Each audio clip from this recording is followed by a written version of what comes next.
ایک یہ کہتے ہیں کہ کیا عورتیں گھر میں تراویح کی جماعت کروا سکتی ہیں؟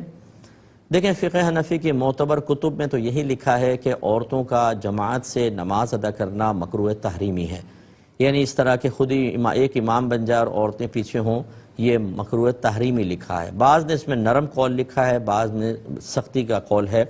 لیکن ہم اس پہ فتویٰ دینا پسند کرتے ہیں، اور یہ بھی فقہاء کرام اور قرآن و حدیث کی تعلیم کا نچوڑ ہی ہے کہ اگر کسی مقام پر خواتین بے راہ روی کا شکار ہیں، وہ گھر میں رہیں تو تراویح ادا نہیں کریں گی، اجتماعی طور پہ تراویح ادا کر سکتی ہوں، اور پھر وہاں کوئی عالمہ ہوں جن کا انتظام کیا جائے کہ وہ عالمہ تراویح کے بعد عورتوں کو فقہ سکھائیں، ان کی روحانی تربیت کریں، تزکیہ نفس کریں، انہیں شرعی مسائل بتائیں، اور عورتیں سیکھنے کے لیے تیار ہوں، تو پھر ایسی جماعت کا اہتمام کرنا بہت اچھا ہے۔ چاہے جائے کہ عورتیں گھر میں نمازیں نہ پڑھیں، یا پڑھیں بھی تو پھر وہ علم نہ سیکھیں، جو اکثر ہمارے ہاں معاملات ہیں، تو لیکن یہ کوئی عالمہ کریں، کوئی اچھی عالمہ سلجھی ہوئی جنہوں نے بہت اچھا پڑھا ہو، وہ بیان کی صلاحیت رکھتی ہوں، مسائل سکھانے کی صلاحیت رکھتی ہوں، تو اس کی فی زمانہ اجازت دے دینی چاہیے۔ لیکن اس کی شرائط یہ ہوں گی کہ عورت گھر سے نکلے تو اجازت کے ساتھ نکلے، شادی شدہ ہے تو شوہر سے پوچھ کر آئے، بتا کر نہ آئے، یعنی میں جا رہی ہوں بھائی، اب شوہر کہہ رہے ٹھہرو تو صحیح، بس نکل گئی وہ باہر، یہ اجازت لینا نہیں ہوتا، یہ تو صرف اطلاع دینا ہے۔ اجازت لیں خوش دلی کے ساتھ۔ غیر شادی شدہ ہیں تو ماں باپ سے پوچھ کے نکلیں، یا بڑے بھائی سے پوچھ کے نکلیں، باپردہ طریقے سے نکلیں، محرم ساتھ ہوں، یا عورتیں امینہ عورتیں ہوں، 2-4 عورتیں جیسے مل کے چلے گئیں۔ راستہ پر امن ہونا چاہیے، ایسا نہیں کہ بیچ میں اوباش لڑکے کھڑے ہوں، کوئی چھیڑ چھاڑ ہو یا عزت کے مسائل ہوں۔ جس مقام پہ عورتیں جائیں اس مقام پہ بے پردگی بالکل نہ ہو، جس مقام پہ نماز ادا کریں وہاں بے پردگی نہ ہو، ایسا نہ ہو کہ صحن میں جماعت کر رہے ہیں اور اوپر چھتوں پہ لڑکے وڑکے دیکھ رہے ہیں، یہ بالکل غلط طریقہ ہوگا۔ بالکل کورڈ ایریا ہونا چاہیے، اور وہاں پہ صرف نماز اور دین سیکھنا ہی مقصود ہو۔ یہ نہیں ہے کہ تم بھی آ رہی ہو کیا؟ ہاں میں بھی آ رہی ہوں، ذرا میں اپنی ساس کی باتیں کرنی ہے، ذرا تھوڑا سا سائیڈ میں ہو جانا۔ وہاں امام نے تکبیر لگائی، یہ دونوں سائیڈ میں ہو کر ساس اور نندوں اور شوہروں کی غیبتیں کرنا شروع ہو گئیں۔ یہ ان چیزوں کی اجازت نہیں ہے، اور جیسے ہی وہ ختم ہو، درس ختم ہو، فوراً اپنے گھر واپس آئیں۔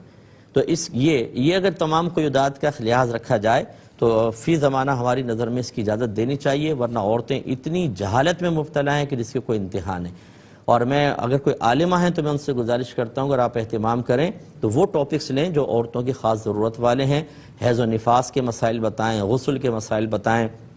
کپڑے پاک کرنا، نجاستوں کی پہچان بتائیں، بچوں کی تربیت، شوہر کے حقوق بتائیں کہ کیا کیا اللہ نے اس کو حق دیے ہیں، کس طریقے سے ایک بیوی کو اچھا گھر میں ماحول بنانا چاہیے، غیبت، چغلی، جھوٹ، حسد، بخل، تکبر، ان کے بارے میں بتائیں کہ یہ عورتوں میں بعض اوقات بہت زیادہ بیماریاں ہوتی ہیں، تاکہ 1 مہینے کے اندر عورتیں بہت کچھ سیکھیں، اور اتنے اچھے انداز سے بیان کریں، عام فہم انداز میں، کہ عورتیں سیکھ کر اپنے ذہن میں محفوظ رکھ سکیں، اور پھر ان کو احتساب کی دعوت بھی دیں۔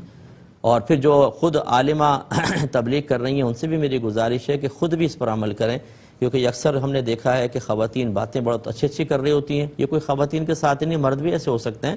لیکن میں فی الحال چونکہ عورتوں کی بات کر رہا ہوں کہ بہت اچھی باتیں کریں گی لیکن خود اس کے خلاف عمل کریں گی۔ جب آپ خود عمل نہیں کریں گی، آپ نے یہاں پہ غیبت کی مذمت بیان کی، جیسے بیان ختم ہوا خود غیبتوں میں لگ گئیں، بے پردگی کر رہی ہیں، کلائیاں کھلی ہوئی ہیں یہاں تک غیر مردوں کے سامنے، جو حرام ہے بالکل۔ کلائی ستر میں عورت کے داخلے بالکل ڈھکنا چاہیے، گریبان اتنا کھلا ہوا ہے، باہر نکل گئی ہیں، یعنی سینہ عورت کا نظر آ رہا ہے، حالانکہ ستر میں شامل ہے۔ تو اس لیے یہ چیزیں ذرا خیال رکھیں۔ اسی طرح کسی شادی بیاہ میں گئیں تو وہاں پر ویٹر آ رہے ہیں جا رہے ہیں غیر مرد، لیکن چونکہ میک اپ دکھانا ہے، چونکہ بال بنوائے گئے ہیں پالر سے، وہ بھی تو دکھانے ہیں، تو بال کھول کے یہاں سے وہاں گھوم رہی ہیں، پھر رہی ہیں، تو پھر یہ ان چیزوں پہ پھر ایسی تراویحوں کا کوئی فائدہ نہیں، پھر اپنے گھر کے اندر پڑھیں۔ ہم نے مقید اجازت کا حکم دیا ہے، اس طرح کا نہیں کہ آپ جمع ہونے کا ایک بہانہ تلاش کر لیں اور دلیل ہمارے قول کو بنا لیں، جو مفتی صاحب نے کہا تھا، تو پھر مفتی صاحب کی ساری باتیں مان لیجئے۔ پھر آپ جب مفتی صاحب کی ایک بات آپ مان رہے ہیں اور اس کی بنیاد پر آپ تراویح کی جماعت قائم کر رہے ہیں، تو یہ مفتی صاحب دار ادب میں رہ کے آپ کی خدمت میں گزارش کر رہے ہیں کہ باقی باتیں بھی آپ مانیں، ورنہ اپنے گھر میں نماز ادا کریں۔